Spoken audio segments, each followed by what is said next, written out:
You're good to go. Good evening. Welcome to the February 22nd, 2023 meeting of the Town of Southampton Conservation Board.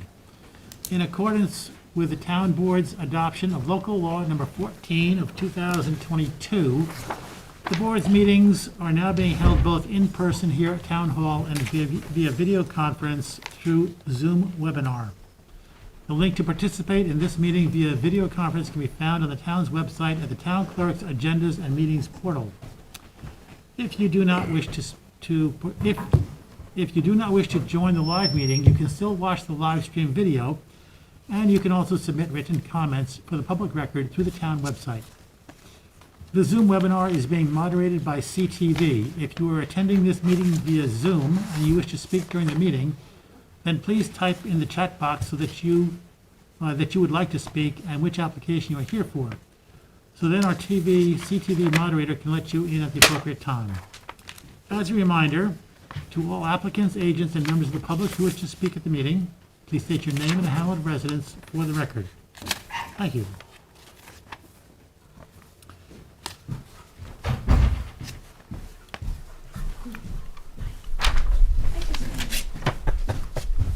And I would invite you all to rise for the salute to the flag. I pledge allegiance To the flag of the United States of America, and to the republic for which it stands, one nation, under God, indivisible, with liberty and justice for all.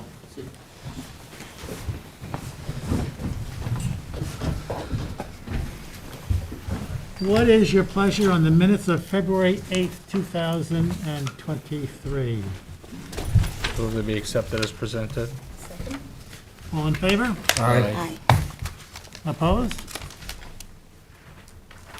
Public hearings, A019125, Jeffrey W. Howell. Do we need affidavits to adjourn that? we had already opened hell. Oh, okay. That's why it's in italics. Okay, I missed that. Applicant requests adjournment to May 23rd, 2023. Is there anyone here that would like to speak on this application? There being none, is there a motion? Motion to adjourn to May 23rd. Second. All in favor? Aye. Opposed? I'm going to skip the next one just for a moment and go to the next. A021090, Anthony Caruso and Victoria J. Caruso.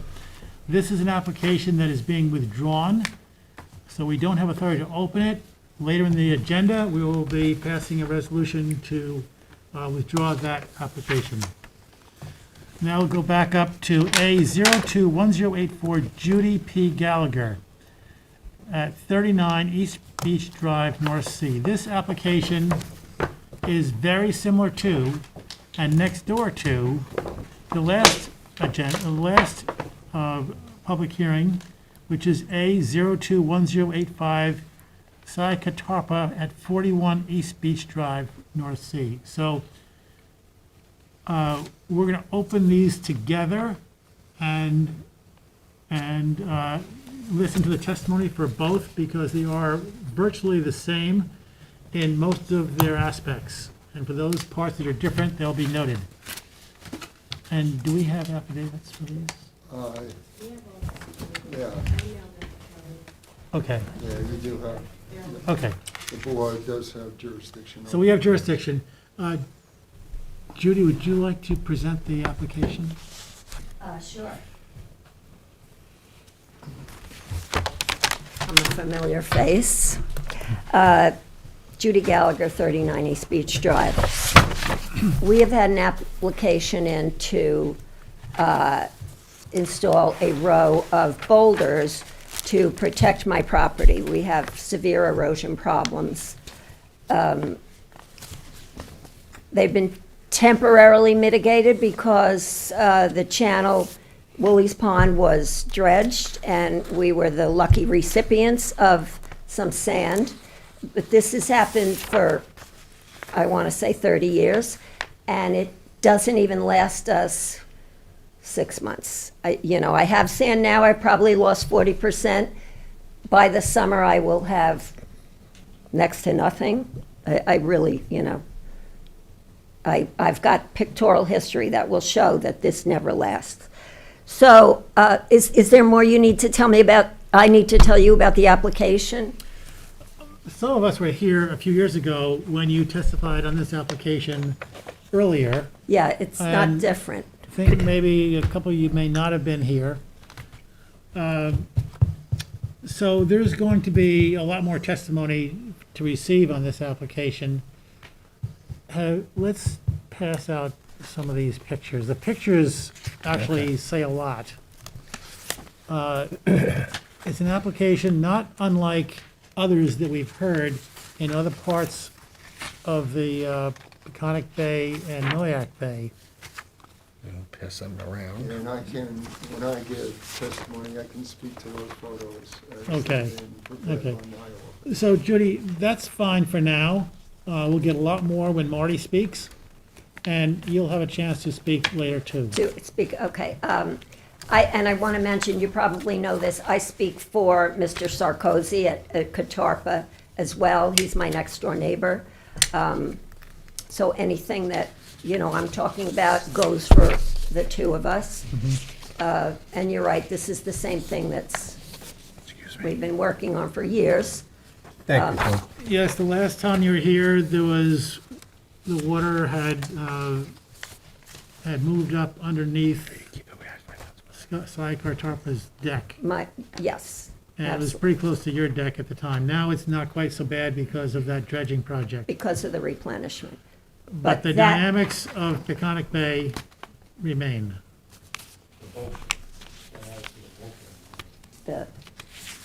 Well, you know that it's the bulkhead that The has bulkhead caused, is right next door All our to problems. your neighbor. Right. Yes. so And it do you want me to let Marty go? Yeah, Okay. yeah. No problem.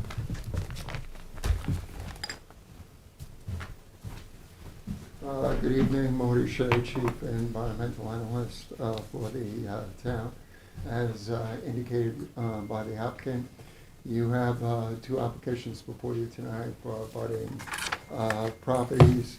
They are both to gain this board's approval to construct rock revetments along the bayside of the existing residences in order to try and address the recurrent erosion that occurs along the Bay Beach.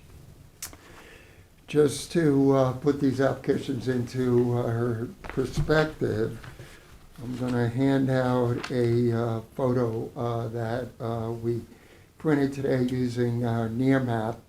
This is a photo that was taken October 15, 2022. Right after the most recent beach renourishment by the Suffolk County Department of Public Works. And you'll see that I've noted on this property the location of the northerly-most lot, Cy Catarpa at 41 East Beach Drive, the adjacent lot owned by the Gallaghers at 39 East Beach Drive. And you'll also see about 3 to 4 lots to the south, the Crusoe lot, which, as indicated, we received an application for, but that application has been withdrawn.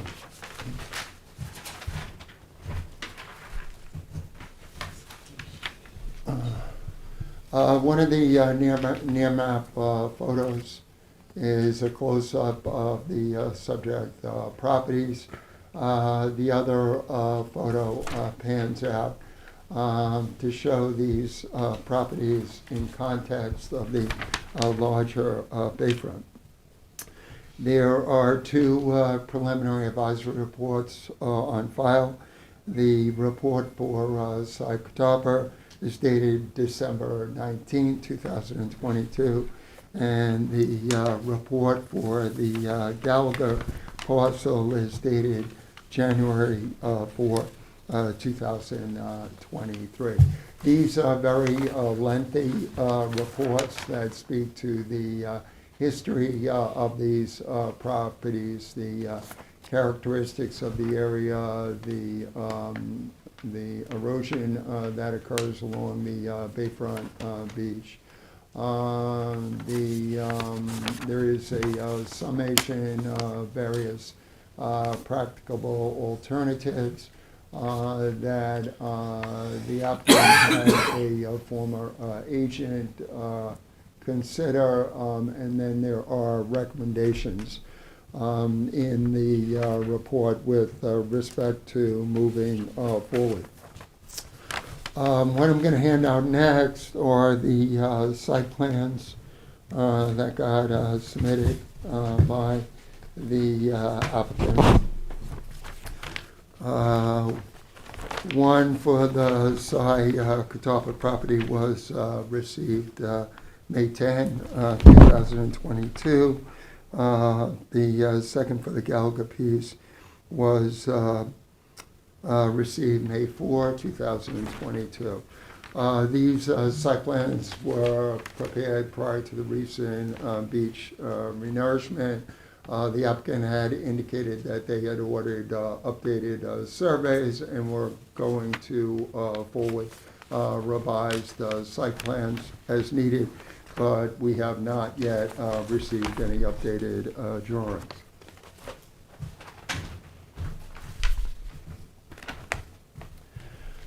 Just to speak to the particulars of each of these applications, starting with the Sai Catawba property, which is marked by a pre-existing non-conforming residence with regards to FEMA flood protection standards. The property benefits from a large elevated deck that extends about 36 feet seaward of the home. The property abuts a bulkheaded property and partial return with some rock to the north, and of course abuts the Gallagher property to the south. Just to give you some further details, in the case of the northerly Sai Catawba property, the applicant is seeking this board's approval to install 77 linear feet of partial sand-buried 3 to 4 ton boulders, as well as infill cobble stone. The boulders would be partially seated below grade, about 18 inches below grade. They would connect with a revetment, a northerly revetment. The Sai Catawba property is separated from the neighboring bulkheaded property to the north by a common access easement. So the revetment that is planned would reach the southerly limit of that access easement, and then be accompanied by a return. The return would extend about 22 feet landward of the seaward revetment. The beach access right-of-way benefits Colony Club of Southampton Shores, in which these two properties are located. In addition to seeking a wetlands permit to install a revetment, the applicant is looking to backfill that revetment with sand and beach cobble, to plant the area in beach grass, to monitor the area for a period of 5 years, and to renourish the area with sand and cobble and undertake any needed adjustments or modifications to the revetment as needed. The revetment on the northerly Sai Catawba piece would connect with 96 linear feet of of revetment installed again parallel to mean high water, consisting of partially sand-buried 3 to 4 ton boulders on filter fabric with infill cobble stone. The southerly most point of that revetment would gradually descend and taper beneath ground. Similar to the Southampton property, the applicant is looking to backfill the constructed rock revetment with sand and beach cobble, and to monitor the reclamation project for a period of 5 years, and to continue to re-nourish the area if deemed necessary. I'm going to hand out some additional photos. The first, the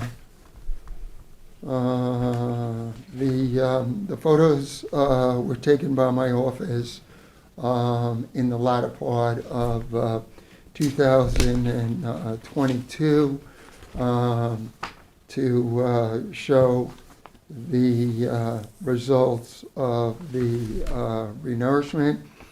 The first set of photos were taken of the Southampton property.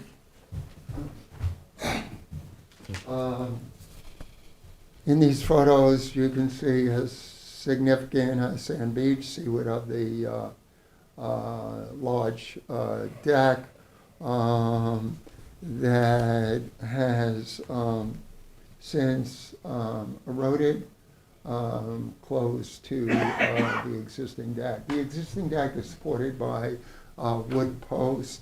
I did have an opportunity to return to the property yesterday to look at the current conditions. The next set of photos that I'm going to hand out are photos of the abutting adjacent Gallagher property that were taken in December of last year. The most recent photos were taken February 10th.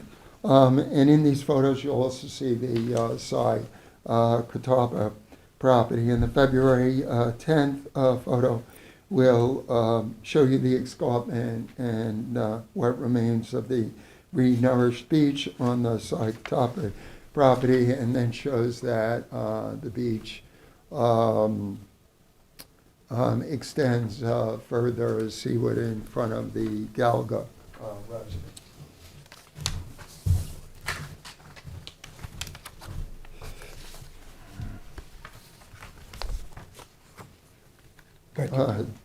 The next photo that I'll hand out was actually taken prior to the renourishment. It was taken in spring of last year, where you see that mean high water was under the deck at the Southampton property and close to the Gallagher residence. Gallagher residence is a two-story residence that was built on a concrete foundation with hydrostatic flood vents. The Southampton property to the north was not flood-proofed as it was built many years ago. And just as a crawl space, it's a 1.5-story residence. So you'll see in these photos how significant the erosion was in early of 2022. As alluded to by the applicant, these properties are positioned close to Woolly Ponds Inlet. If you look at the history of the inlet, this was an area prior to build out of this portion of North Sea that had extensive shoals and marshlands and didn't present any significant erosion problems along the bay shore until after the decision was made to dredge the inlet to remove the large majority of shoals and marshlands in that inlet area and maintain a dredged inlet for pleasure boats whose owners reside around Woolly Pond. Woolly Pond, as this board probably knows, is a large marina as well along Noack Road. So since the dredged inlet was created, at that time it was bordered with rocks and jetties. It has been maintained as a navigable inlet for pleasure boats. Now, when you have an inlet such as this, what it does is it interferes significantly with littoral drift of sand. The littoral drift is the quantity of sand that is carried by the bay waters. In this area, the bay waters generally run from north to south. And what happens when you have an inlet is it interferes with that natural sand deposition process in terms of the rebuild up of beaches. The sand that would otherwise be deposited on beaches in front of properties such as Southampton and Gallagher gets caught by the inlet. That creates navigation issues as well. So periodically the inlet has to be dredged by the Suffolk County Department of Public Works, at which time the dredged material is typically placed just south of the bulkheaded property that juts out north of the Southampton property. You see in one of the photos that I provided, the near map photo, that was taken about 2 to 3 weeks after the renourishment. Suffolk County DPW began to place the sand at the far southerly terminus of the abutting bulkheaded property, and then put the majority of sand south of that, not only in front of these homes, but other homes further to the south.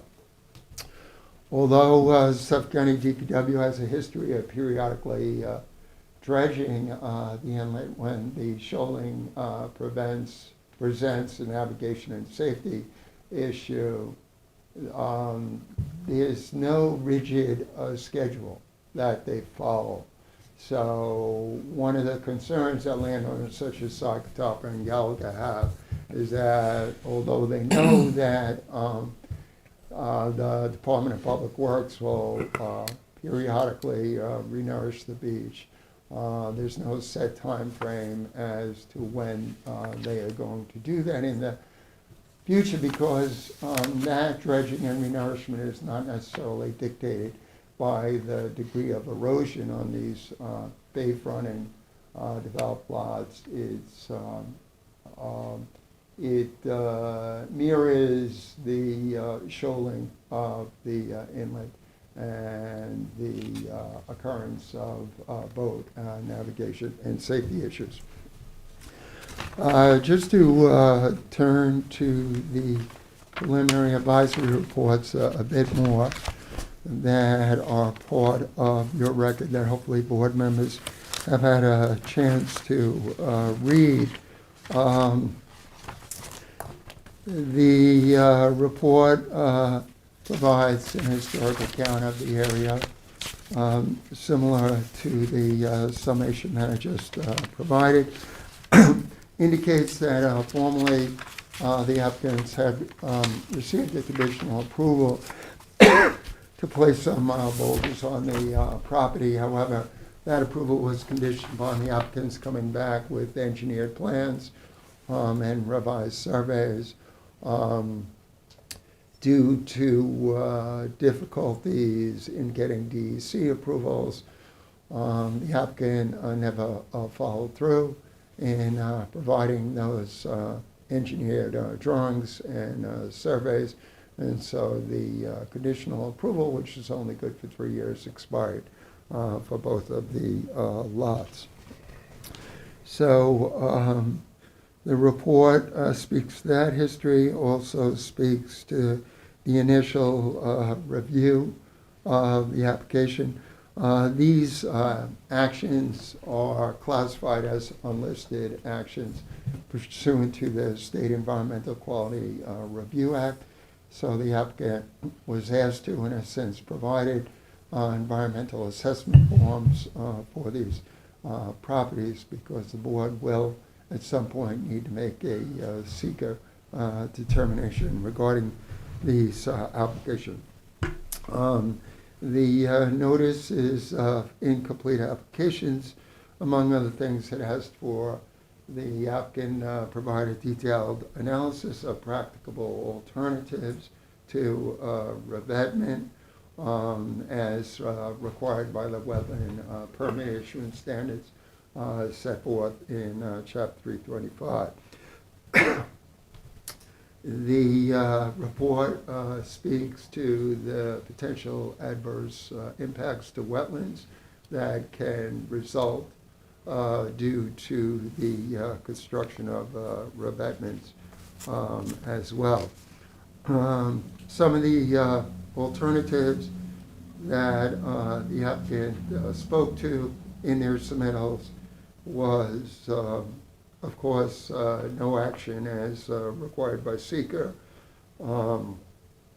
possibility of a home elevation combined with sand renourishment, use of geocubes or sandbags or biologs, use of geotextile mats and erosion control fabric, various revetment designs, and all these options that were looked at would be accompanied by sand and cobble renourishment and beach grass planting. The applicant also looked at whether or not gabions or wire caged rock armor should be installed. Although that option was not recommended by the applicant, they also looked at the possibility of constructing groins, which are perpendicular rock jetties that stick out into the bay, or construction of a breakwater, as well as installation of a boulder field. What a boulder field is widely dispersed, randomly placed boulders of different size, ideally that are not only scattered across the eroding beach fronts, but also extend out into the water, preferably below mean high water, between low water and mean high. And the idea of that is to try and break up the wave and tidal surge energy before it actually hits the beach. The boulders that are placed in water, because of many angled, diffuse the incoming waves in many directions, resulting in a significant reduction in wave energy and a significant reduction in beach erosion. The applicant spoke to the pros and cons of each of these options as part of their submission, the potential difficulties in obtaining state permits, and decided as a consequence of the practical alternatives analysis to yet go forward with applications before this board to try and seek approval for installation of rock revetments. The analysts that had prepared these submittals hesitated somewhat with regards to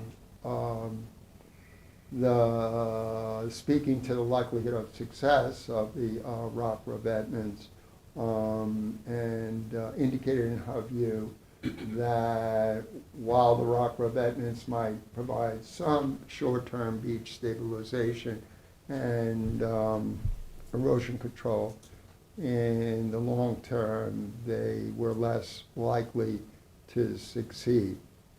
One of the things that my report then goes into is it makes recommendations. The recommendation that I'm making is that rather than go with stone revetments on these two properties, is that these two homes be elevated on pilings as flood-proofing of homes by elevation of open pilings has proved to be one of the most successful ways of protecting homes from flood damage. Remember that the Psychotapa property was built at grade, and it is partially located seaward of the limit of wave action, or LIMWA, which means today if that Psychotapa house was built today, it would have to be elevated on open pilings. It could not be built on grade. In the case of the Gallagher property is compliant with FEMA standards as it's in an AE zone and is not seaward of the limit of moderate wave action. However, the position of the house on a concrete foundation puts it at risk of damage in the event of a surge where tide waters come up to the house, as the applicant has experienced before. Yes, the house has hydrostatic flood vents that will try and diminish or equalize the hydrostatic pressure of flood waters coming in, but the building of the house on a concrete foundation is not ideal in a situation not with a situation like this, notwithstanding its compliance with FEMA standards. So I have recommended that both of these homes be elevated on pilings, that no stone be placed on the properties, as elevation of homes on pilings has proved to be the most successful way of protecting a residence from flood damage. I have also recommended, in the case of the Psychotapa property, that the existing two-level deck, which extends 36 feet out seaward from the existing home, that be significantly cut back so that it's less in harm's way when you have erosion. You'll note that the Gallagher property has a very narrow deck on its seaward side. I would recommend that the deck on the Psychotapa property be reduced to a similar footprint as you see on the Gallagher property, and that both residences, inclusive of their decks, be elevated on pilings. Again, recommending piling elevation, as it's well recognized as being the most effective way to reduce risk from erosion and flooding. The issue, although we had given consideration to placing rocks on these two properties in the past, you live and learn. You learn over time that these low stone revetments, while they may have some short-term benefit during normal conditions, typically when you have a storm event or nor'easter, the water tops the low revetment, and can still damage the existing homes, damage the deck in the case of the Southampton property. If the storm is particularly severe, sometimes the rock and the revetments can get dislodged and can be pushed against the house, causing additional damage. Rock revetments have effects that are fairly similar to vertical bulkhead. What happens is even if they're sand buried, in time they become exposed, and when they're exposed, they almost act like a vertical wall. And what happens is when the waves in tidal surge come in, that wave energy is deflected downward, which then pulls out more sand and cobble seaward of the revetment. And when that does, is when the bay bottom deepens as a result of that wave energy being deflected further seaward. It means that the waves that come in during storms will be that much higher, and the surge energy will be that much greater. The other thing that happens with revetments is that even if you try and taper or descend the most southerly portion, they have downdrift impacts. You'll note on the photos that I provided at the properties to the south of Southampton and Gallagher are unbulkhead, unrevetted. So even if the revetments are built and they provide some short-term success in terms of stabilization of these two properties, they are likely to worsen erosion to the proximate properties to the south. They also destroy the shoreline. This is an ecotone that is so important for shorebirds and sea life. They adversely impact recreational use of the beach and public access. Because even if a landowner tries to commit to keeping those revetments buried, typically the cost of continuing to do that becomes too high, and then the revetments have to be left exposed, and because they result in a worsening of erosion immediately seaward of the revetment, they interfere with the public's right to use this beach for recreational purposes.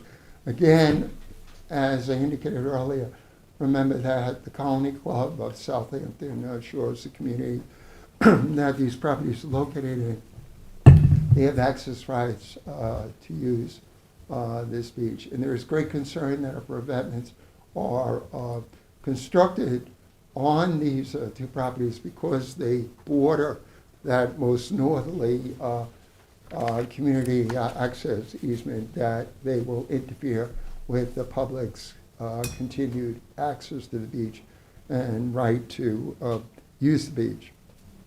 In fact, we've, in the last couple of weeks, we've received 5 or 6 letters from neighboring property owners that are very concerned about the applications before you to build revetments. They are opposed to placement of any stone on the beaches, and those letters are part of the record.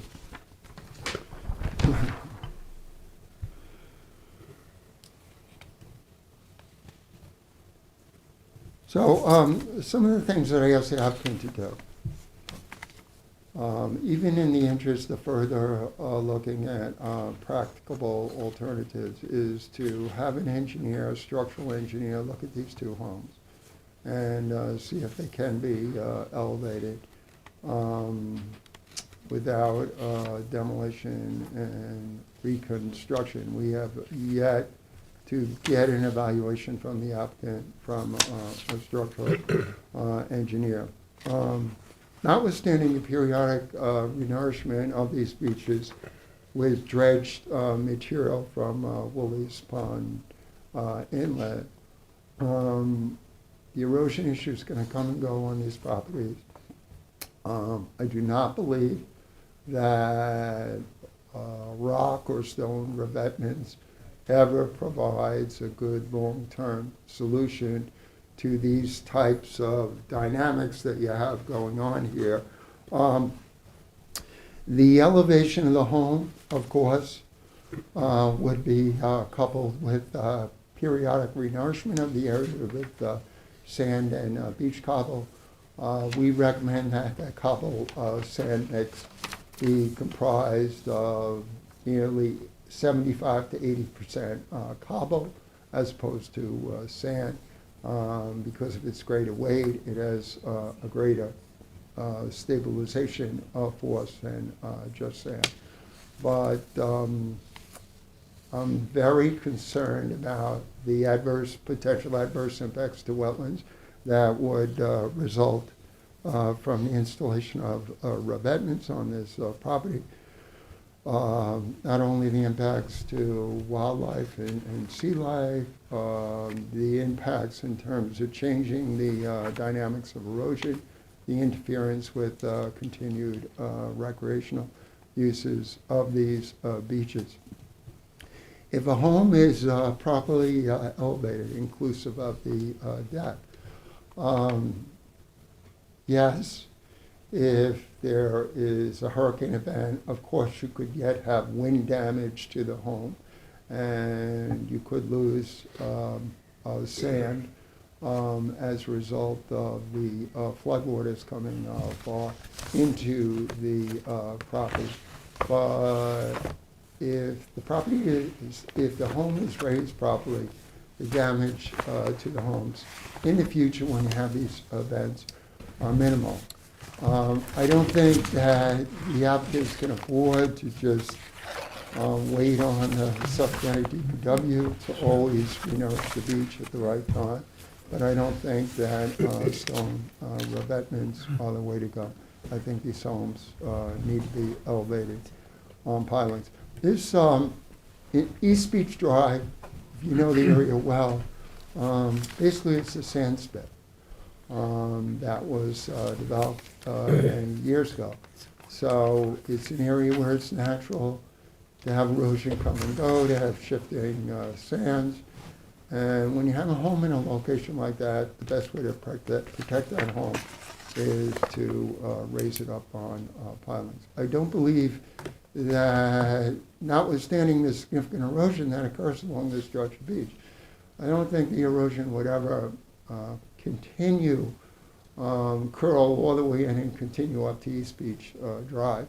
But yes, in storm events, without revetments, and even with revetments, you would get water, potentially water. You'll definitely get water under the psychotopper deck and under both these homes. But if the elevator on pilings, they'll be fairly secure. So in the case of psychotopper, deck needs to be cut back significantly. The house needs to be elevated on pilings.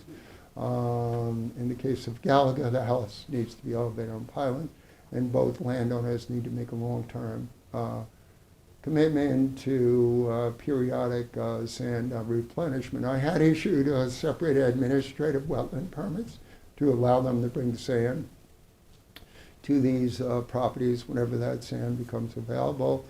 Ms. Gallagher and I had looked into the possibility of getting relocating sand to this site when the marina was going to do some dredging.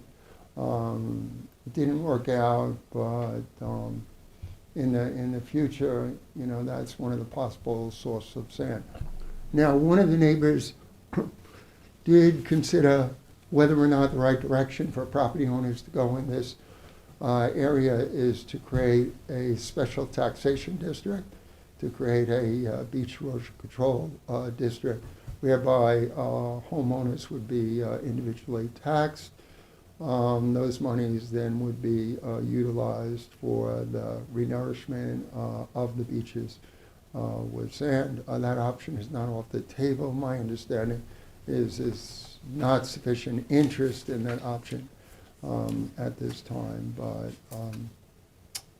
I would recommend that the property owners continue to explore that option as well. As this board knows, beach erosion control districts were established along the ocean front to address ongoing erosion problems, to provide the monies for periodic renourishment was more recently done at the North Sea Beach Colony in North Sea.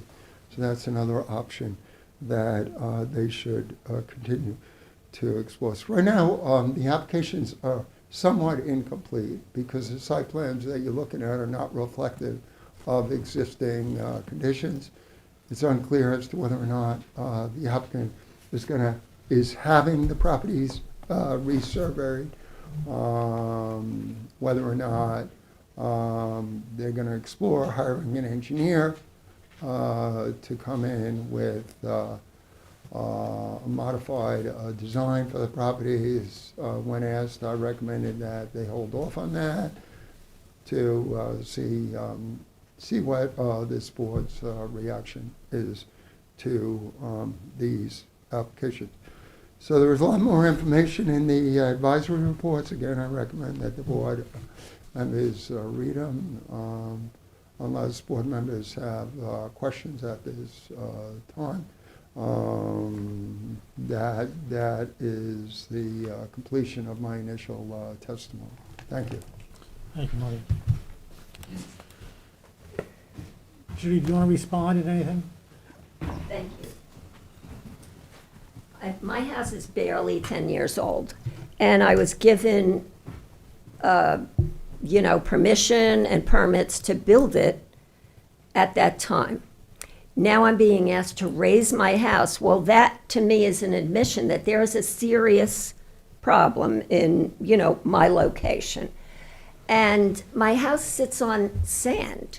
So are we saying it in a large storm, if the water goes under my house and out the back, I'm safe, I'm okay? I don't understand how that makes the town feel better that I raised my house. That doesn't make a lot of sense to me. Marty is right. Oh, I want to make something, this is a very interesting point. Hurricane Sandy, which we all remember, we lived in the Catarpa house. There was not one drop of water in that house. Yes, it came, the tide came up, went all the way to Woolies Pond.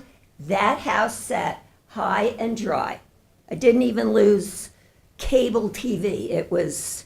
Nothing happened to that house. And that is the worst storm that we have been through in that area. So I think that's a very interesting point. Marty is absolutely right that we cannot count on the renourishment of East Beach Drive because the last time that happened was 5 years ago. And you all saw the pictures of the position that I was in over those years. I had water breaking onto my deck. We've been there. Well, as I said, my new house is 10 years old. But before that, we worked with Marty for over 30 years as to what could be done that would not hurt my neighbors. And he told us, they're not going to, we'd come up with something and he'd say, you're not going to get that approved, don't go any further, things like that. This plan, and I call it rocks, by the way, to me a revetment is a few rocks built like a wall. We're talking one row, just one row of rocks. To me, that's not even a permanent structure because rocks can be moved. And yes, if they're too close to my house, they may hit my house in a storm. But if they are far enough away and I replenish the sand, I am safe. We've lived there, as I said, almost 40 years, and we know what happens with the beach and the water and the sand. I know this is not a 100% guaranteed answer, but I know that it is enough to make us survive there. And with us filling in sand, I know that this will work, except in maybe the Hurricane Sandy storm. But that is once in, let's hope, 100 years. Now, my neighbor south of me is in agreement with this, that the rocks need to be put up. I know that my neighbors will come up tonight and ask you not to approve, but I think it is very important to point out that they have suffered severe erosion going down, I don't know, 5, 6 houses without the Gallaghers doing anything in front of their house. So to say that my rocks are going to hurt them, this has been something that has been going on over, I don't know, maybe the last 2 years. They have erosion problems, and it is not because I did anything in front of my house. The plan for the rocks is Marty Shea's plan, but it was a couple of years ago. I also would like to point out that Rawson Estates, this board has approved that at Rawson Estates. The board has approved it at Peter Psalms and another location in Hampton Bays that I went to visit. Why is it okay? Why did you approve those locations but will not consider it for Gallagher's and Catarpa? I'd love to have an answer for that. This is a plan that you have approved in the past. I don't know if you can answer that, but I would love to hear it. I believe I have a right to protect my house. And I know that, the fulfillment of sand is not going to help me get by. It did in the past because they used to, Suffolk County, dredge the channel much more often. And we were able to keep some sort of beach as a buffer from the waves. So I think there are a couple of important facts there that I would like you to consider. There was something else. As I said, we are willing to do this even though it may not be the absolute way to do it. To me, it's absurd raising my house, it's not even 10 years old, that I had permission and permits to build. It just seems absurd to me, and I speak for Catarpa as well. He is not going to raise his house. So I guess that's what I have to say, and I just hope that you would keep in mind some of the points that I made tonight. Thank you. Thank you. Karina, you've shown several photos up there. Could you tell us the dates of some of these photos? This is April 2021, the latest. April 21, that's before the beach, before the Woolly Pond dredging project. There was another one with a great deal of sand there. Yes. What's the date on that one? October 15th, 22. That was just after. It And looks, I handed that Right. photo up. to Okay. Mr. and it looks to me like when the sand was deposited there, it was deposited in a way that is not the natural contour of a beach and underwater areas leading up to the beach. It's more of a, if you will, a sand bulkhead. It looks like it's a very steep drop-off. And it looks like that sand goes over in front of the bulkhead to the north of the Cartapa house too. Okay, so it looks real evident to me that, and I understand, Judy, your testimony of, and Marty also, that there is significant erosion here. And it's not a recent problem. I suspect it's been going on for quite a while.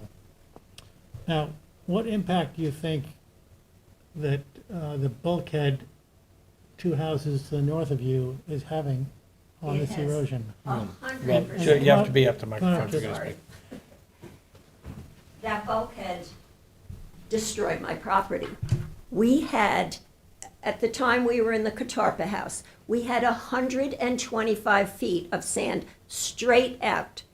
That bulkhead was built in the 80s. We bought our house in 84. Just when that bulkhead was going up, we immediately, and I couldn't really tell you how quickly, this was, 30 years ago, but we immediately lost 125 feet of property because that bulkhead was allowed to go up. And I want to say at the time, I guess we could have gotten a bulkhead approved, but we didn't want to hurt the neighbors. We didn't want to, send the problem down the beach. And that's why now we are in this position, this very unlucky, sad position, because we did not want to hurt our neighbors. Yes, that bulkhead has even been strengthened over the years. It's very frustrating. Oh, I can only imagine. So, To say the least. I understand your point that the bulkhead is having a negative impact on your property No and question. our property, and also the properties, at least for a short while, south of you. Don't know how far. We haven't seen enough time pictures here to measure the sand buildup and erosion. 5 and 10 houses I south. probably have pictures, because it actually surprised me. Used to be that Catarpa and Gallagher were the ones with the erosion problem. And as I said, I think it's the past 2 years, the erosion problem carried down the beach without me doing anything to my property. I probably have pictures if, you want me to provide them. Now, Marty's testimony, and it sounds reasonable, is that if a shore hardening device of some sort, you've applied for one, there are others, if that is placed on your property, it's likely that there will be an impact on the neighbor just south of you, and perhaps further south. But is it, if it's been going on without the rocks being there? Well, no, that's, what I'm saying is not just that. There's a problem without you doing anything. Right. But the concern that the board has is that if you do something in the order of a shore hardening device, we have to look at what is the impact of that structure, and the impact of that structure is most likely negative to the houses south of you. It may exasperate the problem that's there right now. That's a concern the board has. Where was that concern with the bulkhead? You Supposed to be can't up talk here. unless you're in front of the microphone. Right, I Sorry. wish there were a concern like that when that bulkhead went up for me, but there was not. But I'm not sure, how can you say that when you can see the erosion problem now down the beach? It could help. Marty mentioned breakwater. That would help everyone. That, as far as I know, with all, I've been, doing this for years, we've been researching. As far as I know, that will never get approved. But if anybody wants to think about putting a breakwater out from the bulkhead, well, that could save everybody on each beach drive, couldn't it? Well, I do think that, my personal belief is that this is I would characterize it as more of a macro problem that involves that area rather than just your 2 houses. And the solution, if there is a solution, probably needs to be more of a macro solution that is something going on that's gonna soften the impact of those waves and erosion. But unfortunately, it's not easy to get something like that passed because with there's multiple agencies who are It's impossible. responsible, and I don't know how that would come to pass. But my house is in peril now, okay, not this minute because I have sand, but has been for a couple of years. My house has, waves breaking on my house. I am in peril now. Don't I have the right to protect my property? I hear what you're saying, and to get something like that passed, I can't imagine. I can't imagine. I've spent so many years doing this. I hear what you're saying. But I need help. And I've been coming here for 4 years in front of this board. I'm sorry, you've heard me, but I'm not getting help. Not getting any help. Well, I believe the solution needs to be something that does not run the risk of hurting the neighbors south of you. And the evidence is that this particular plan doesn't give us that assurance. As I said, this was approved over at Rawson Estates. This was approved at Peter Psalms. Surely there must be a story to look at those. Rawson has not suffered any more erosion. I don't get it. It seems prejudicial to me, actually, that we cannot be afforded the same consideration. And I just don't get it. Marty. I know you had your hand up. The way we move through the meeting is that the applicant presents the application, the staff responds with their report. There's the going back and forth, as you see, the board is asking questions, we're building the record, we're trying to understand more about this. There's going to be a point when we open this discussion up to the neighbors. We're not there yet, but there will be a time. Marty Shea, Chief Environmental Analyst for the town. I just wanted to provide some clarity for the record. Neither this board nor the town approved the bulkhead on the two northerly proximate properties.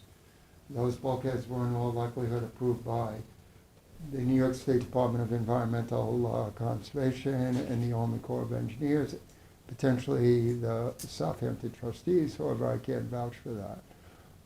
In the case of Ross and Associates, the rock wall that was created there is illegal. They have pending applications that still aren't finalized before this board to remove a lot of that rock. So the rock, they were allowed to essentially try and create a scattered boulder field rather than a wall of rock or a revetment. They created a wall of rock or a revetment. And while it may have in the short term stabilized somewhat some of the scour on the bluff line, it did not protect the beach. There is very minimal beach left. So the placement of rock there was not successful and is not in compliance with the permit that was issued by this board. In the case of Cow Neck, the Cow Neck has very high bluffs, and the bluffs were eroding and collapsing. And for a stretch, they were allowed to place random stone of various sizes to try and break up that wave energy when it comes in. One of the differences with Cow Neck is that there was no risk of downdrift impacts to other abutting developed properties because the entire peninsula is in the same ownership. 75 to 90% is covered by conservation easement. So the circumstances at Cow Neck were very different. A similar thing was done in Robbins Island by the same owner. So there was not that, there was a lot more area to work with. so that the public can still continue to walk those beaches as permitted by the Owners of Cowan Act and use them for recreational purposes. There wasn't, there were no structures that were that close where the rock would be pushed into the structures. I understand the concerns about the erosion here and the possible threats to the homes, but I just don't think that rocks are the answer here.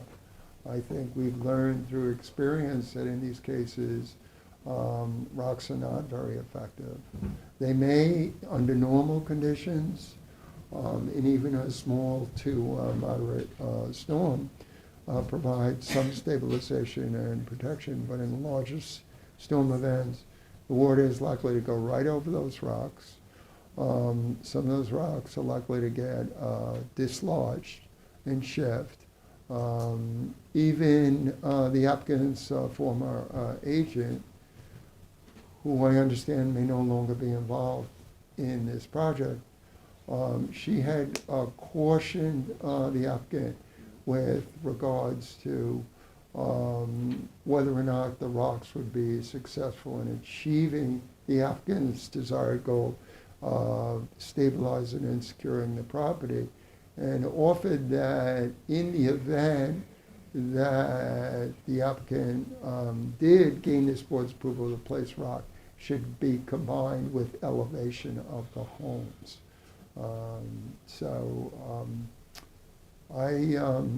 This is the reason why the homes in the oceanfront are elevated. So that even in the event when there's very significant erosion, and in this case it's a recurring situation, those homes for the most part are well protected and suffer minimal damage because those pilings are driven very deep, and they allow any decks are also raised on pilings, and they're high off the ground.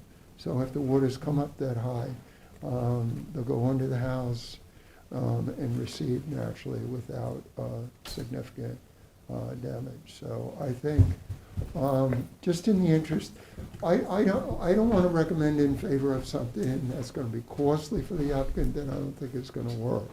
So I think it would be beneficial yet for the applicant to get the advice of a structural engineer to look at those homes and see whether or not they can be elevated and get feedback from a structural engineer as to whether or not elevation of the homes on pilings would be beneficial with regards to providing the best protection for these homes. I understand that the applicant wants to retain as much land, keep that, secure the land as much as possible, but the dynamics of the area is such that the beach is going to come and go. And it's not only is that a natural process during the summer and during the winter, that being that beaches tend to build up in the summer and recede greatly in winter, but that's combined with the inlet. The major cause of the erosion here is the maintained revetted inlet. And this is the reason why the Army Corps of Engineers is commencing again the renourishment of the beaches west of Shinnecock Inlet, because the inlet interferes with the transport of sand by the water. It starves the beaches downdrift of sand. And the only solution to that is renourishment, periodic renourishment, and I think in this case, elevation of the homes on pilings. We have a Community Preservation Fund program, and one of the things we do is prioritize areas where we have erosion, and we outreach to many property owners. And there may be a time when the property owners to the north will decide to offer to sell to the town, and then the town can work on a larger plan. removing those bulkheads. And that may be beneficial as well.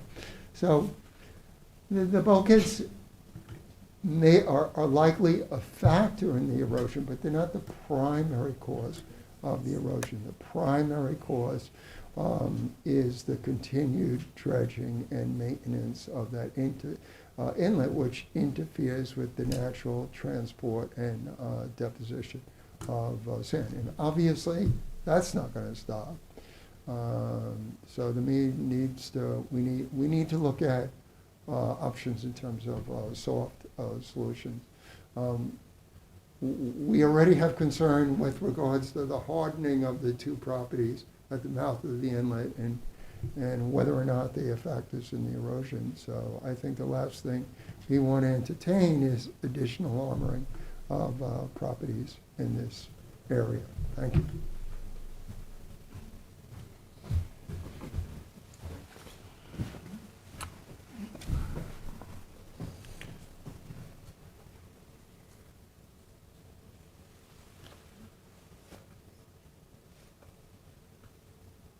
Do you want to say anything else for now? Very quickly. Next, we gotta Marty, get this so- over an hour. We gotta get public comment. Having lived there, my estimation is that probably 85% of the time, this will help me. 15%, maybe not, a big storm or really bad nor'easter, but I'm willing to go with that. And Marty, would you not say that the rocks would at least provide some sort of breakwater? It would have to. Am I not allowed to talk to Marty? Well, Well, not directly, no. Oh, You're okay. supposed to speak to us. Okay. It seems to me that 4-ton boulders or whatever size would have to provide some sort of breakwater, which would help people south of me. Thank you. That's what happens. Morris, Chief Environmental Analyst for the town. A breakwater is something different than a stone revetment and what's being proposed here. A breakwater is placement of rock or other materials out in the water. I had tried to start a pilot oyster reef project in another area of North Sea where we have repetitive damage from erosion.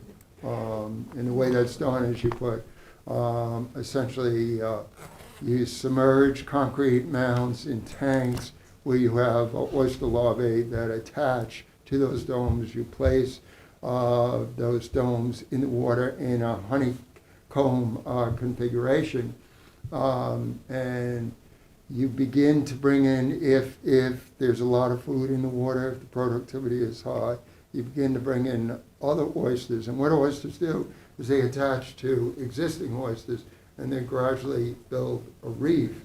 And not only does it have superb benefits in terms of water quality improvement and restoring ecosystems, but it also buffers the storm surges, buffers the waves before they reach the shore. The revetment or a line of boulders is not gonna work like that. What it's gonna do, it's kind of like a last line of defense.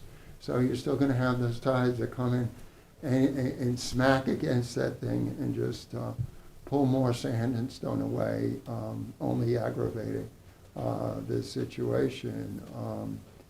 If there's a way to support, if there's a way to build a breakwater offshore, let's say an oyster reef, and this is deemed a good site for reef construction, I would look to support that kind of regional option for this area. But, that, as was indicated, that's really on a macro scale. And right now, we're just dealing with two landowners. Thank you.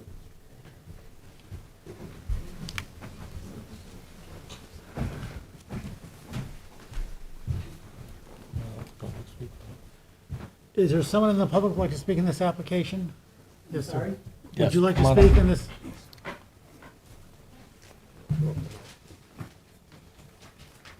I'd like to thank you for letting me speak today. If you could state your name and, My name is John Petrillo.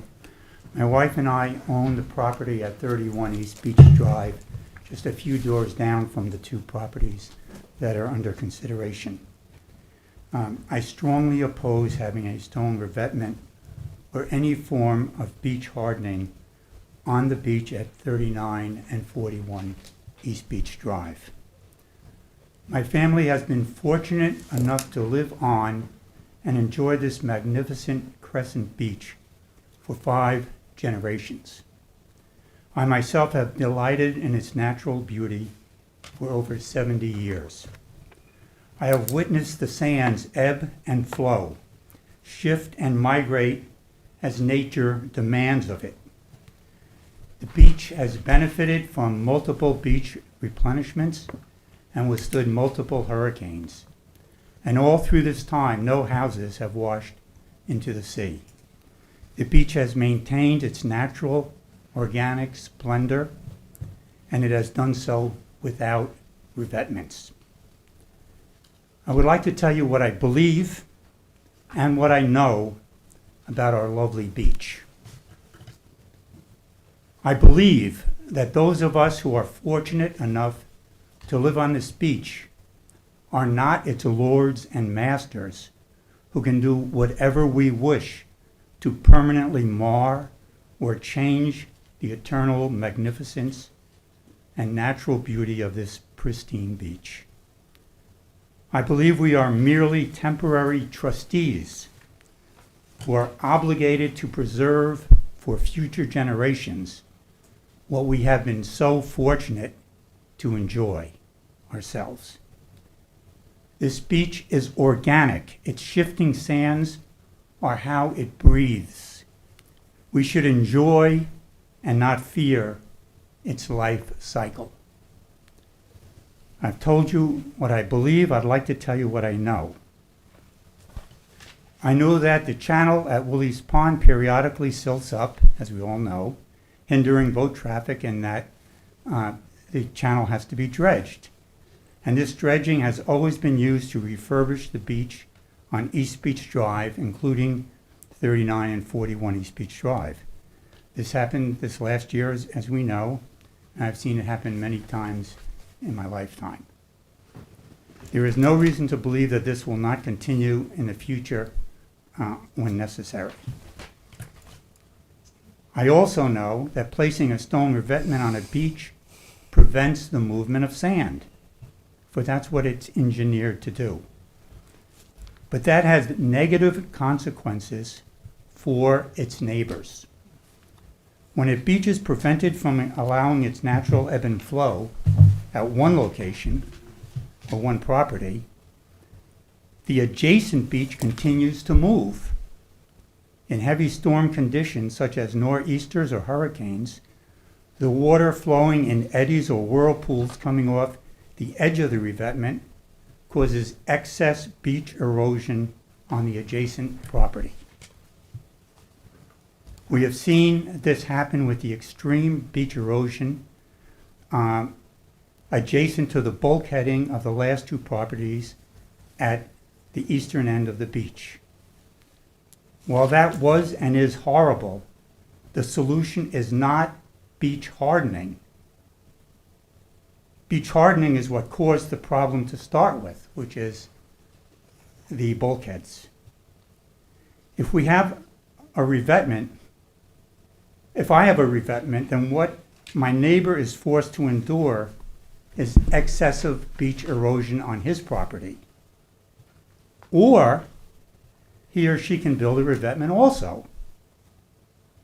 And so on for the next neighbor, and then on to the next neighbor, until our entire beach has been negatively transformed into a long line of 4 to 5 ton stones, and our once magnificent beach no longer exists.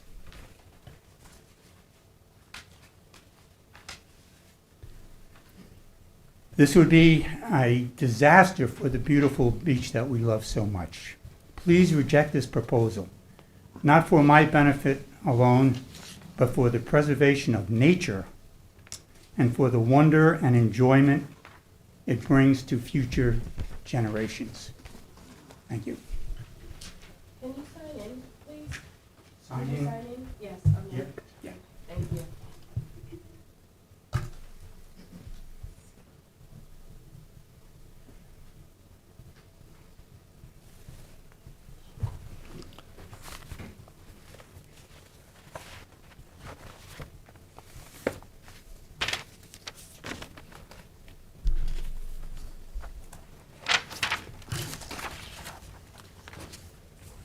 Ma'am, you'd like to speak?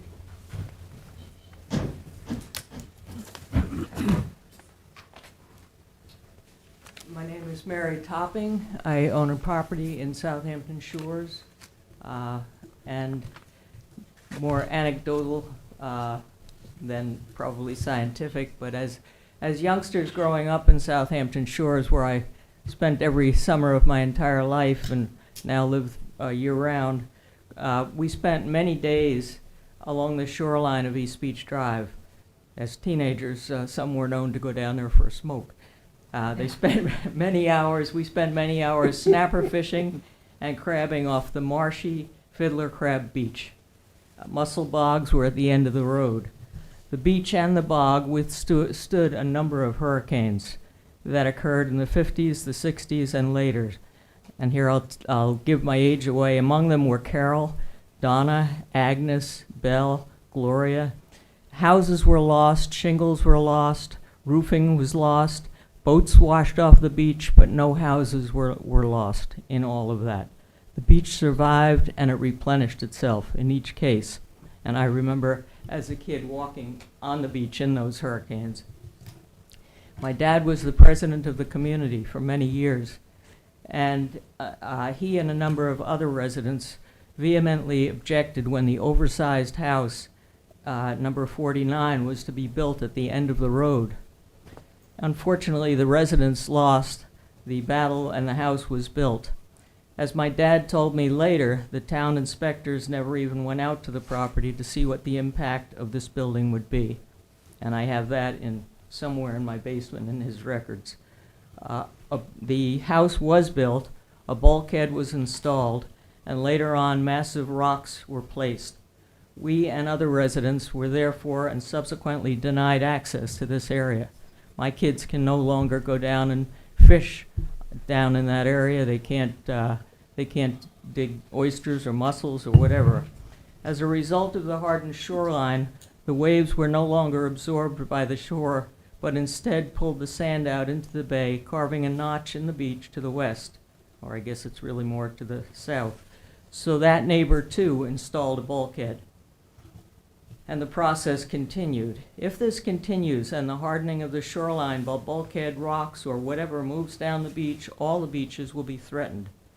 The community currently stands to lose a right-of-way that it owns on East Beach as well, which is what you saw on there, tucked right in. It belongs to all of us that live in the community. One only has to look to the northeast to the beaches along Bayview Oaks, Northampton Shores, Sunset Shores, and the like, which I go out and look at all the time in my boat, and you'll see that there are no more beaches. Only bulkheads and steps that go down to the water, and then a little tiny beach. There's no more beach. There's one house that has a beach, and it's all notched out. Look to the west and see North Sea Beach Colony with its bulkheads and its loss of beaches. This is not the solution. East Beach has been periodically replenished by dredging material from Woolley's Pond. It's time for the residents and the town to formulate a long-term plan, which Marty says a macro solution, which is true, to dredge on a more regular basis, and more importantly, to establish plantings of beach grass and shrubs along the bay beaches to hold the sand and to absorb the impact of major storms.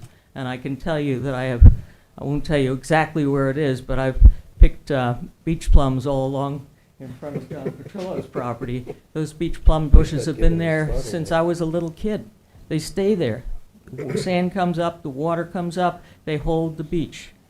Yes, the bulkhead at the end of the road here is the real culprit here, and never should have been allowed to be built. but allowing more beach hardening by rocks, bulkheads, and the like will only exacerbate the situation for the next neighbor. We will be standing back here in another year or two. My children have grown up here. They love the Peconics as I do.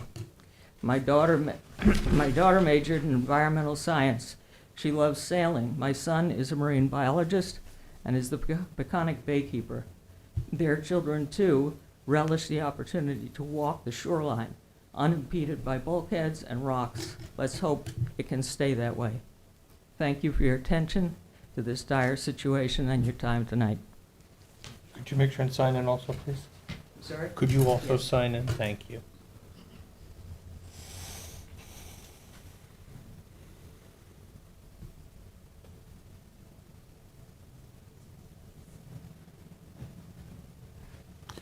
Is there someone else in the public who'd like to speak in this application? Yes, sir. Brian Gallagher, 39 East Beach Drive. You have to be in front of the microphone, I'm sorry. Sorry. Brian Gallagher, 39 East Beach Drive, Southampton. We have owned our home since 1984. When we bought it, it was in the process of the transfer of the next door neighbor, and I couldn't contest what was going on with the bulkhead. But they put in the bulkhead, and as you see, I have, from that day forward, you can see the difference in the erosion. Now, back then, the county had more money to spend on dredging. They would do it every other year. I can certify that because I have bulkheads from every year surveys going forward. Then in in 85, I think it was, they had dredged. And I said to the guy on the dredge who I've become friends with, because he's been dredging for 30 years, the same inlet, I said to him, I don't care if you bury my deck. I'll show you the photographs of the buried deck. Over that summer, that all just eroded away. Nothing is held there. The other problem with the first bulkhead is the waves hit it and just go over it, scour out behind it, and then go out into the bay, and they wash everything out in front of my house. Now, they haven't dredged in, it's almost 5 years. And they did this last dredging. They kept saying there's X amount of cubic feet of sand coming out, yada, yada, yada.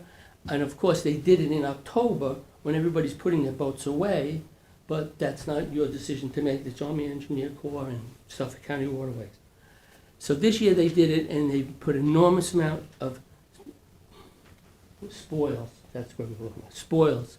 And since then, we have lost at least 75 feet. Anybody's welcome to come down and look. You'll see the difference. And I have the photographs. I mean, I have boxes of photographs and, surveys, surveys showing what's happened with the land. Now, the request of having to ask me to move my house up higher, I'm sorry, I don't mean to be sarcastic. That's almost comedic. I mean, who's going to pay for that? The house is only 10 years old. I'm going to raise the house up so the water can go under it during storms and come back out. The house was built to the specs that the county asked and the town. So I'm running out of words. I think something has to be done. I came up with ideas.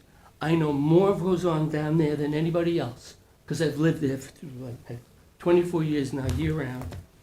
And I've come up with suggestions with Marty, and he kind of agrees and kind of doesn't. But something has to be done because I cannot rely on the county, and I shouldn't have to rely on them to replenish my beach so that my house doesn't float away. Thank you.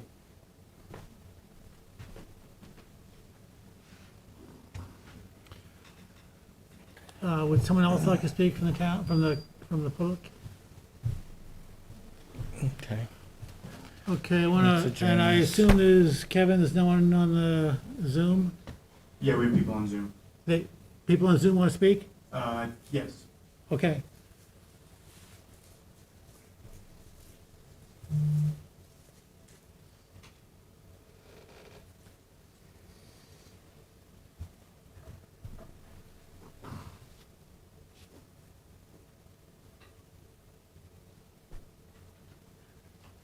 Good evening. Can everyone hear me okay? Yes. Okay.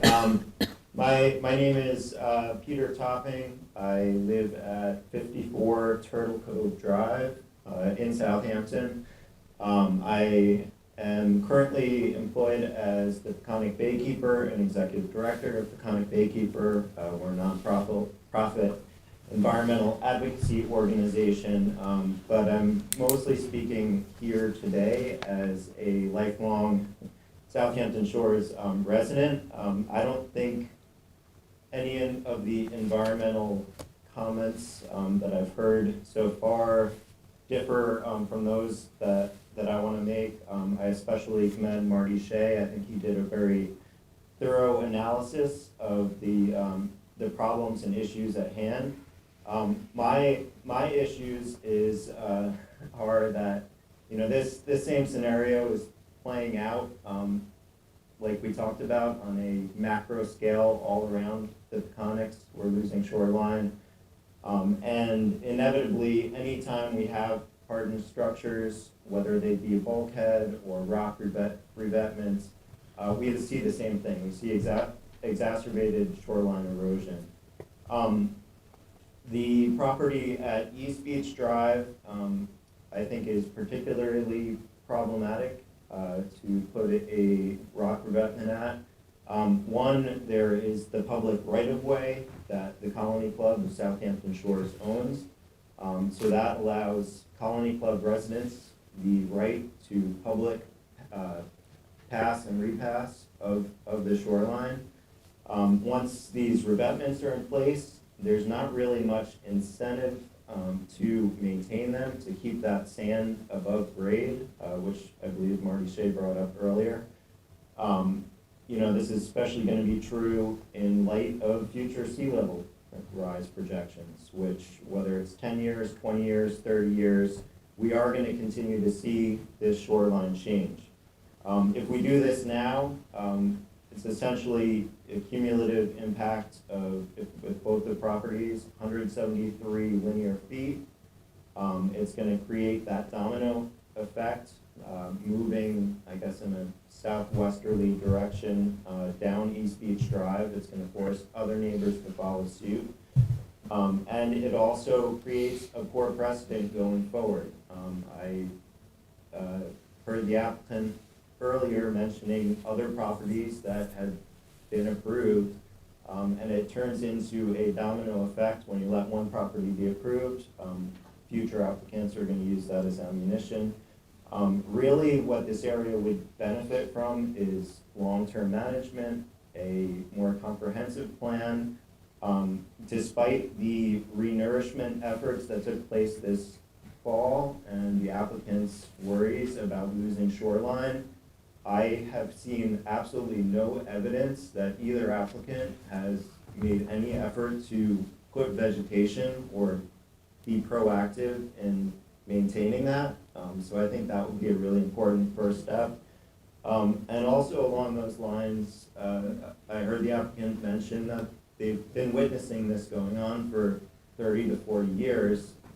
And at the same time, they willingly admit that they rebuilt and enlarged their house within the last 10 years. So it's just, you know, it just doesn't, I guess the ideas aren't going together. The applicant is clearly aware that there's erosion taking place, not really doing much to mitigate that on a household level, and then also enhancing their risk by building a larger home. So, you know, I don't want to see any homes lost anywhere along East Beach Drive, and you know, I think this area would really benefit once again from a comprehensive look, a step back, especially now that we've had these dredge spoils put in place this last October. It's a dramatically different scenario than what we were dealing with about a year ago. So I think it's a really good time to take a thorough look and hopefully come up with a plan that benefits the homeowners, the bay, the horseshoe crabs, the shorebirds, and the community. So thank you very much. Thank you. Kevin, is there someone else? Yes, there is. They can come on.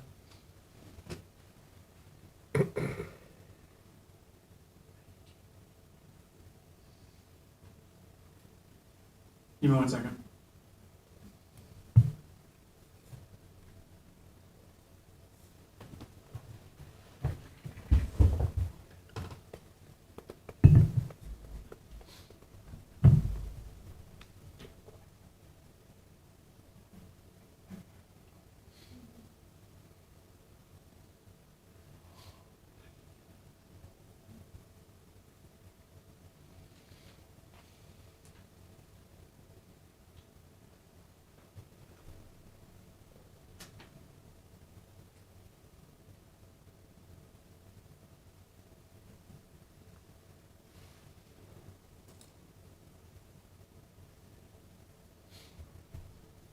They're not joining, so I don't.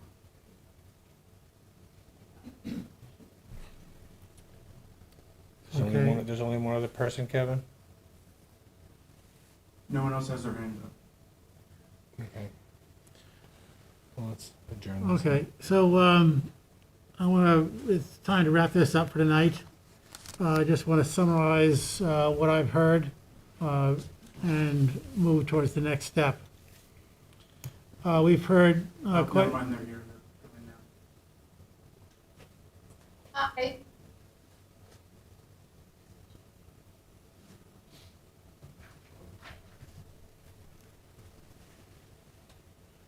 Can you hear me? yes. Can you hear me? Yes, now we can. Can you hear me? Now we can. Okay, thank you. I heard a lot of different opinions.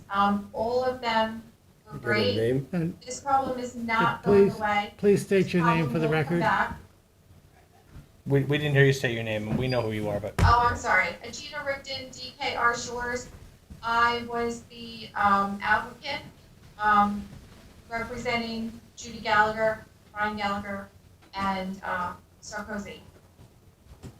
I prepared the plans. I took the job as a result, reviewing the old documentation from prior Conservation Board submissions, as well as a letter from the DEC, basically saying this is what they would approve, which is, everyone keeps saying a rock revetment. It is really not a rock revetment. It's a line of boulders recessed almost below grade, 2 feet actually above grade of what it used to be. Right now, they would have been buried with a cobble with sand plantings behind it. So basically, the project itself, it was really important to be done before the dredge spoil went into place. Now the dredge spoil is there, it is impossible to do the project as it was proposed originally. Now, with that being said, I made very clear to all of the applicants, numerous occasions, that this was a Band-Aid design. It was a temporary solution.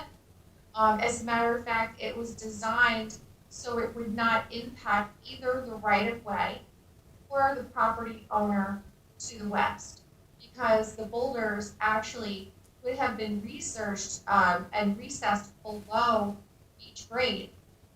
So, and tapered, not just below grade, but tapered, so they're smaller and then below grade.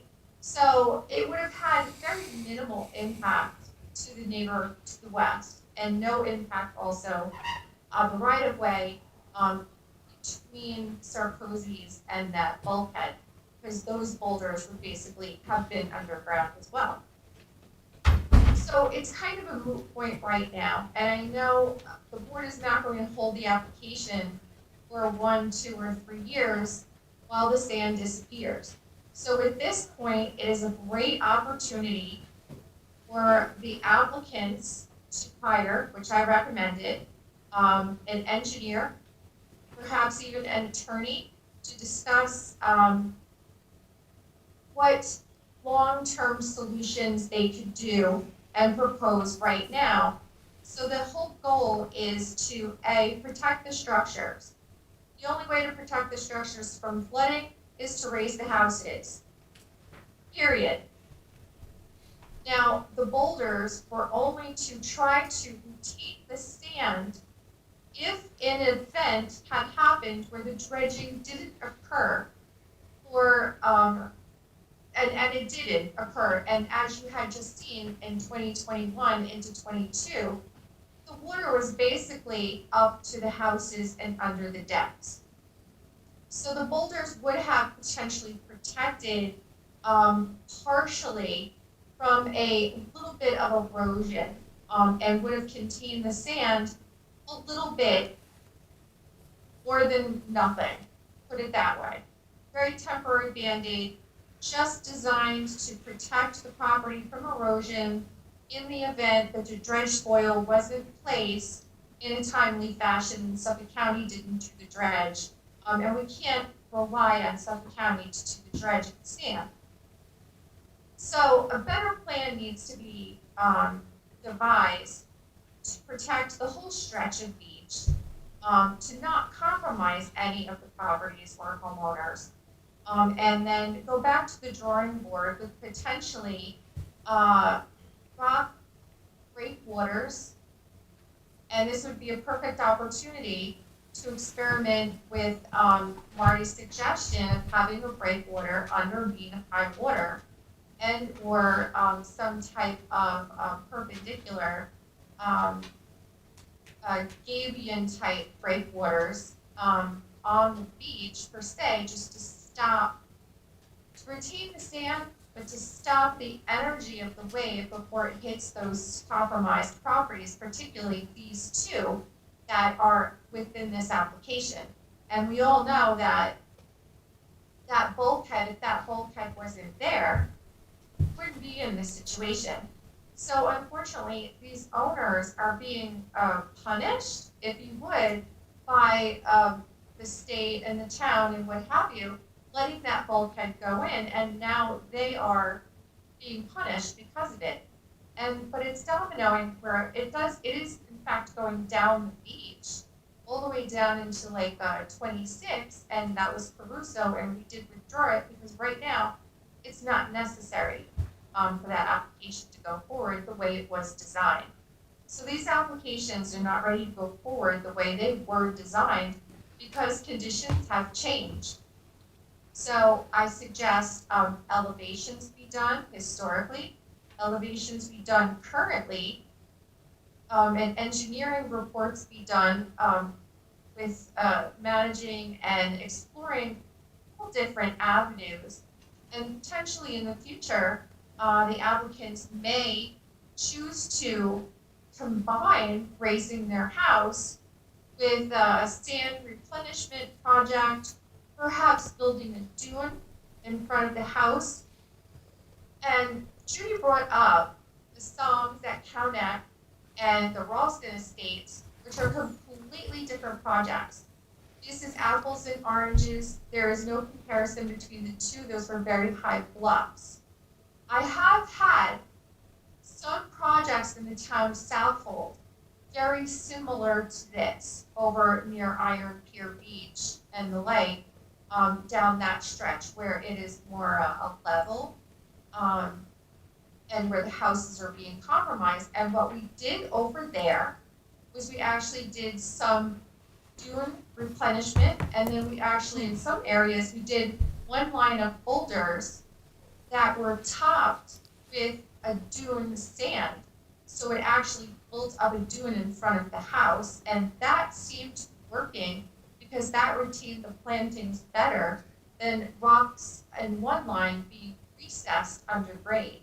So the whole point is, we have to go back to the drawing board on this. And I think that potentially, a artificial dune in front of the house, potentially an artificial breakwater, even in water, would be effective here tremendously to retain that sand. So the whole point is to retain the sand after the dredging's done, and now it's a perfect opportunity, now that the sand is there, to try to keep it as long as possible. So I have not withdrawn as their consultant. I basically said, I have done as much as I possibly can for you. Now, at this point, we need to hire an engineer and we need to go back to the drawing board to examine how to fix this situation, but in all conditions, whether it be their sand there or their sand is plentiful. And the timing of the project has to be done properly, so it's done actually to retain the sand that's there. That's the goal, is to retain the sand after the dredge and keep as much as possible there for as long as possible. But once again, it's not going to stop the house from flooding. It will not stop the destruction of structures during hurricane. And that's the goal, is to protect the house. Yes, she has a right to protect her property. She absolutely does, but within reason. And, you know, we're not magicians. We can't approve something that will be denied by the state or federal government as well as the town. So there's only so much we can possibly do at this point. So what I'm urging is for her to go back to the drawing board with Marty, hire an engineer, and try to find a solution to retain the sand as long as possible, combine it with raising the house, and then as a fallback, have an understudy of potentially rocks buried deep down in a dune of an artificial, just in case 5 years go by, they don't do the dredging.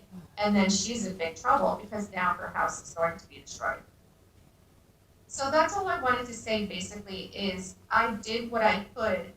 Now the application is basically not applicable right now. And I don't know if the board would hold this on hold, but I suggest you do it because she's going to be in front of you again next year or the year after with the same situation. And we'll be back here again, and instead of waste money, and I don't like anyone to see it or waste money on rocks that aren't going to do anything and not protect her house.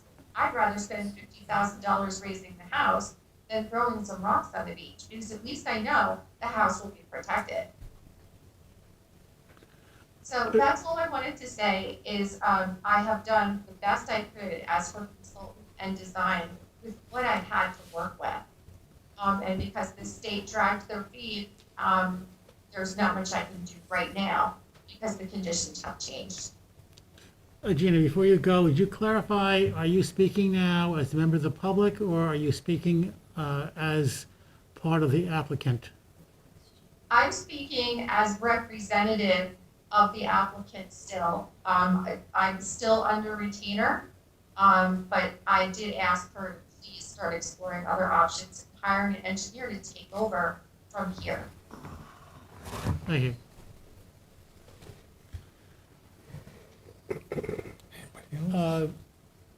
Thank you, Gina. Kevin, is there anyone else who wants to speak in this application?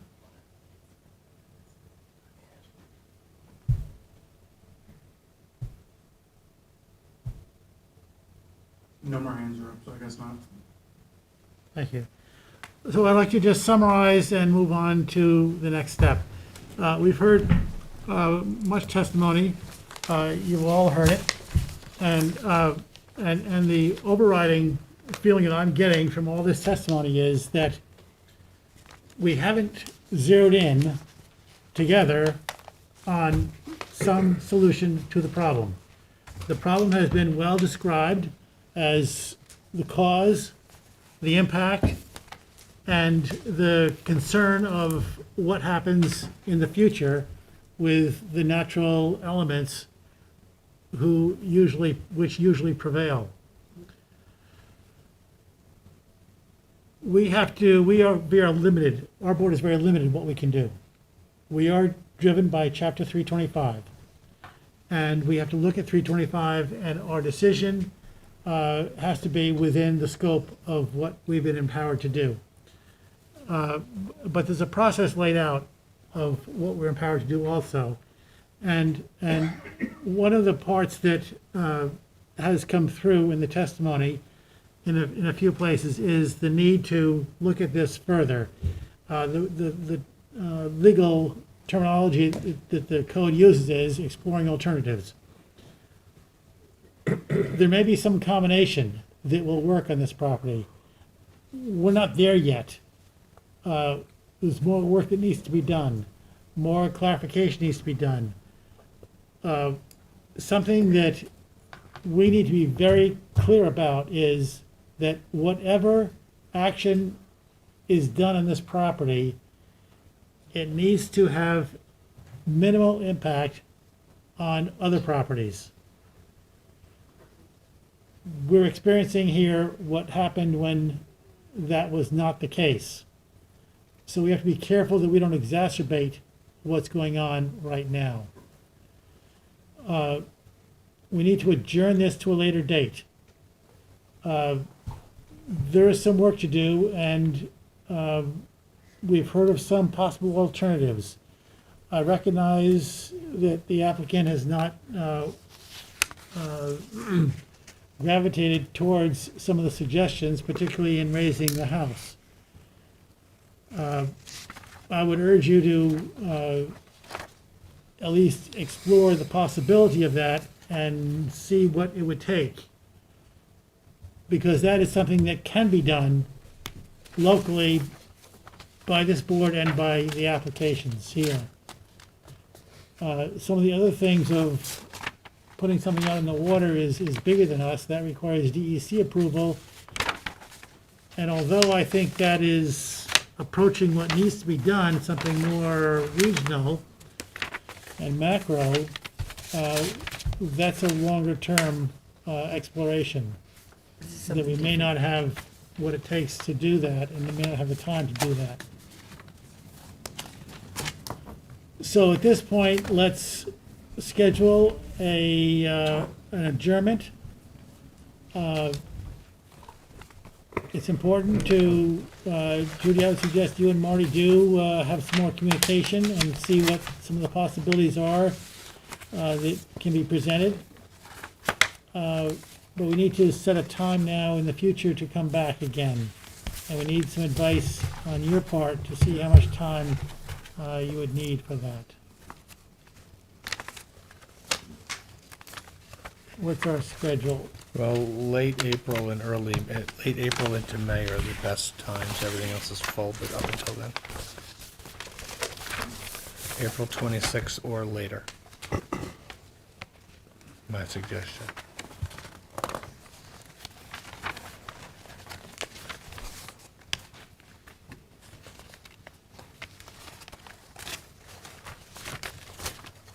Do you have a preference? May 10th, May 24th, possibly April 26th? We do have 2 public hearings on for that day. And then we get to June 14th where there's nothing from then on.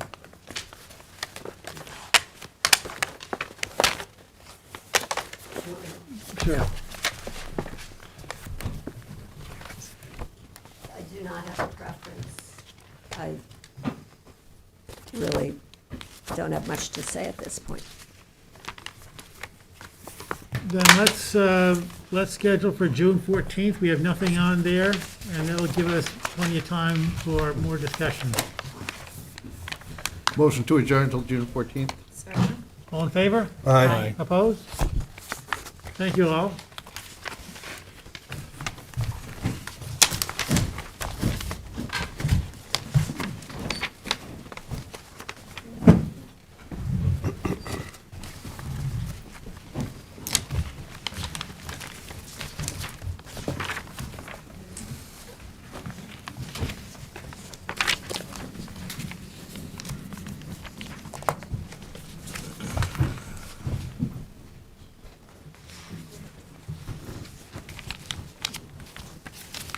Next are the advisory reports. Chicken Briar Hill subdivision. Marty Shea, Chief Environmental Analyst for the town. There are several recommended advisory comments for this subdivision that's in the application stage for a tract at North Bay Avenue in Hamlet Eastport.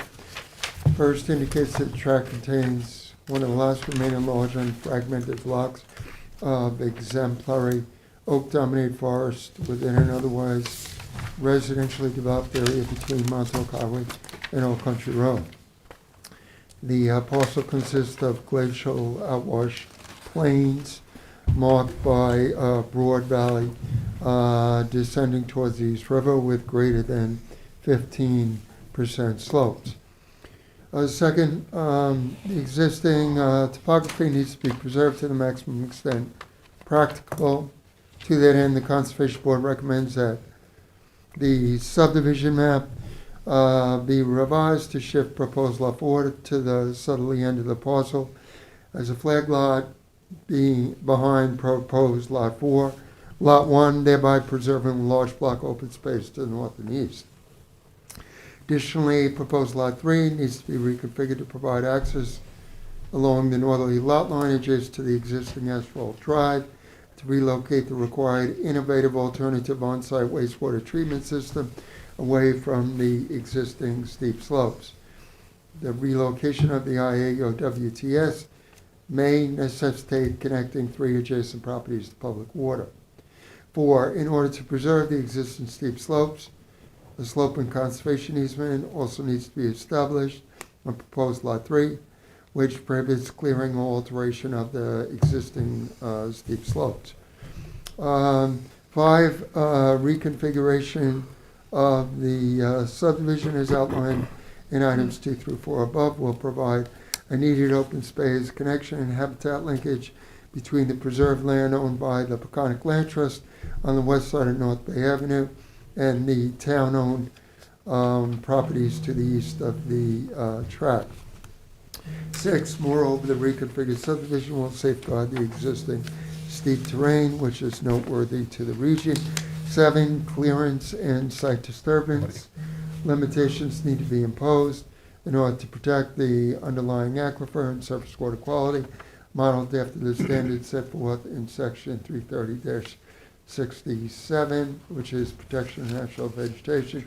8, in the event that the planning board elects to approve the current subdivision configuration, Conservation Board recommends that slope conservation easements be established in order to prohibit alteration of the existing severe grades.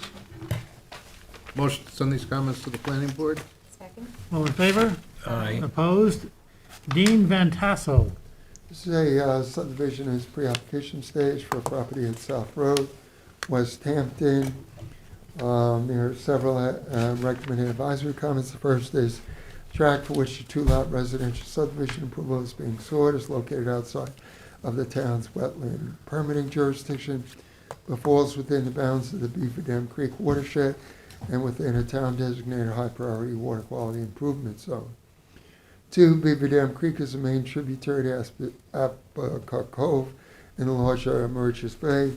These water bodies have been designated by the state as significant coastal fish and wildlife habitat. As such, protection and enhancement of water quality is some of the foremost goals for the region. Thirdly, these ends can best be achieved by requiring the installation of new nitrogen-reducing IAOWTS systems consistent with requirements in the town code and by preserving to the maximum extent practicable remaining blocks of woodlands. 4, to that end, the Conservation Board recommends conservation easements be required extending 20 feet from the easterly lot line, proposed lots 1 and 2. Additionally, 20-foot wide conservation easement needs to be established along the westerly lot line of proposed lot 2 with allowance for the required driveway. 5 such easements are needed in order to preserve some of the naturally occurring trees and existing natural vegetative cover, which offer valued ecosystem services in addition to water quality protection benefits. Other merits include natural screening of the abutting easterly private road, carbon sequestration, reduction in energy costs, and maintenance of wildlife habitat and animal movement corridors. 6, establishment of the recommended easement along the easterly lot lines. Proposed lots 1 and 2 will protect a line of existing mature Norway maples, which provide scenic values as well as habitat for migrating songbirds. And lastly, the planned subdivision is located within 1.5 miles of documented summer occurrence of federal and state endangered northern long-eared bat. Accordingly, the applicant needs to contact the New York State DEC to ensure that the proposed tree removal activities are protective of the endangered bat and will not result in an incidental take pursuant to New York State environmental conservation law. Motion to send these comments to the, to the planning board? Second. All in favor? Aye. Opposed? For the Board of Trustees, Donna Thayer.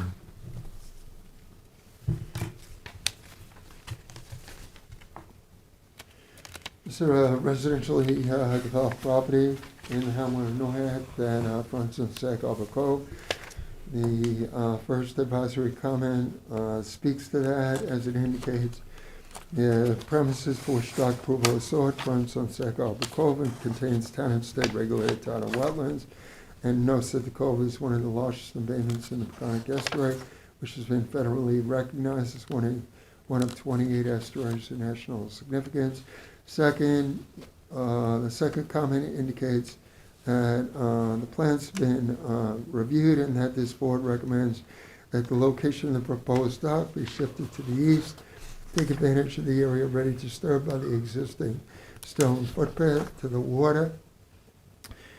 Thirdly, the comments indicate that shifting the dock will minimize disturbance to wetlands and prevent removal of and/or damage to the existing marsh grasses and ground soil along the shore. Fourth, cutting or topping of native wetland grass or seaweed of the existing concrete block wall needs to be prohibited. 5, any planted ornamental grasses as well as discarded landscape debris, seaweed of the existing concrete block wall needs to be hand removed. And lastly, the remaining disturbed ground needs to be reclaimed by installing Spartina Payton's plug spaced 12 inches on center. Motion to send those comments to the Board of Trustees. Second. All in favor? Aye. Opposed? The administrative wetland permits are in your packets. Resolution of conditional approval, A 022028, Denise Sokolich, and this is postponed to March 8, 2023. Motion to postpone. Second? All in favor? Aye. Opposed? A 022032, Cold Spring Point 2 LLC. Any discussion? Motivation? Second. Resolved that a conditional wetland permit approval granted to Cold Spring Point 2, or the second, I guess, LLC, for the proposed project when the terms and conditions set forth therein. All in favor? Aye. Opposed?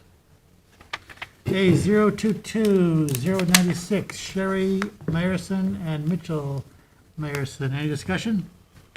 Move to issue. Second. Resolved that a conditional wetland permit approval be granted to Sherry Meyerson and Mitchell Meyerson for the proposed project among the terms and conditions set forth therein. All in favor? Aye. Opposed? Preliminary review ticket determination, A 021076, Nicholas Christopher and Penelope Christopher. And this is postponed to March 8th, 2023. Move to postpone to March 8th. Second. All in favor? Aye. Opposed? A 022012, Giretti Fufa. This is postponed to March 8th, 2023. Move to postpone to March 8th. Second? All in favor? Aye. Opposed? A 022091, Sandra Pessin and Norman Pessin. This application lists to residentially developed property at 44 Walker Avenue in East Quogue. The property is bulkheaded and has frontage on Shinnecock Bay. Trustees had recently issued a permit to allow for reconstruction of the bulkhead and installation of a stone buffer. That work is complete. There is a preliminary advisory report on file dated February 21, 2023. Initially, the application was made in order to gain this board's approval to replace the existing pool and patio with a new pool and patio that would be within this board's wetland permitting jurisdiction, which only extends 50 feet landward of surface waters on the property. Consistent with recommendations, the applicant decided to move those planned improvements outside of this board's jurisdiction, leaving just some cleanup items that need to be addressed. The applicant had recently installed, without authorization, treated wood retaining railroad ties in order to frame just the required stone buffer. We have asked that those ties be removed. I was at the property yesterday. Some of that removal is already complete. They also installed unauthorized fence lines extending down along a portion of the bulkhead. We asked that the fence be taken up. The applicant has agreed to that. All of the utilities and other improvements would occur outside of this board's jurisdiction. This is an application for which there is sufficient information to make a determination. As such, I recommend that the hearing requirement be waived. Move to waive the public hearing? Second. Resolved that the Town Conservation Board hereby waives the public hearing requirement pursuant to Chapter 325, Section 325-80 of the Town Code. All in favor? Aye. Opposed? Resolution to issue modification, CB 19030, 180 Point Mecox LLC. This is an application which I recused myself in the past. I will do so again and turn the gavel over to Vice Chair George.